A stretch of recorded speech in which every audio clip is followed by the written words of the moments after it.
Joined now once again tonight by emergency physician Dr. Jeremy Faust. He's battling this virus on the front lines at Brigham and Women's Hospital in Boston. Back with us tonight. Doctor, good to see you again. Nice to be with you. Been a couple of weeks since we've talked to you. How are you and the good folks up there doing? We are doing well. I would say that I've described the situation as a little bit of a simmering pot. We get a lot of cases, and we are very worried that at any time it could go from we have a lot of cases to things like you see in New York. So that's where our concern is right now. Can you talk to me about the numbers that were discussed tonight at the White House in a very somber and sobering news conference? 100 to 200,000 deaths possible as a result?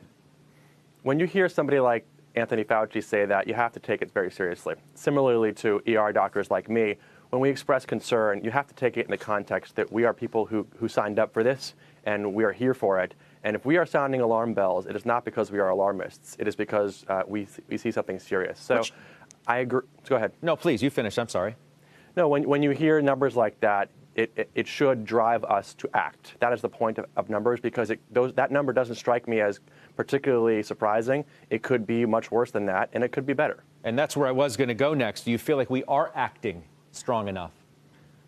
Well, it depends on how you look at it. 100,000 tests a day is improvement, but that would be 3 million tests a month in a country with 300 million. That is not nearly enough. We need much, much more. We need to do what we do best, which is to supersize things here, because we need to get ahead of this problem. Honestly, information is key, so we know where the problem is.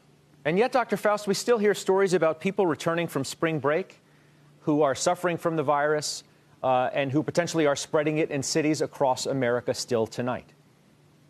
Yeah, that's disappointing, because the problem, of course, is that there are many people. The good news is there are many people who would get this virus and might not even notice it, and they feel okay, and they'll do fine. And that's reassuring. And I always like to give people good news, like you might have this virus, but you'll be okay.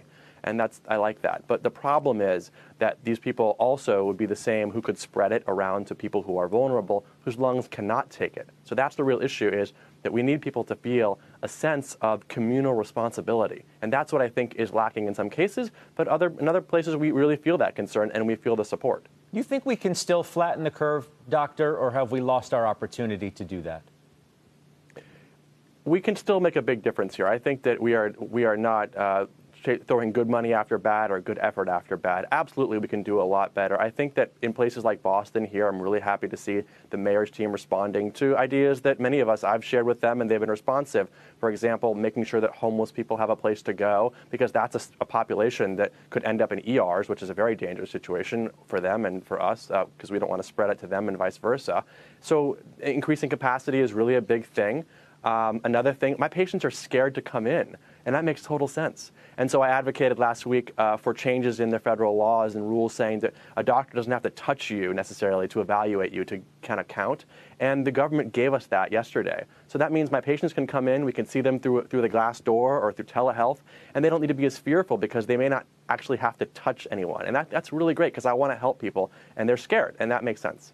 Grateful again for you being here, for your work and that of your colleagues. Doctor, thank you. Thanks for having me.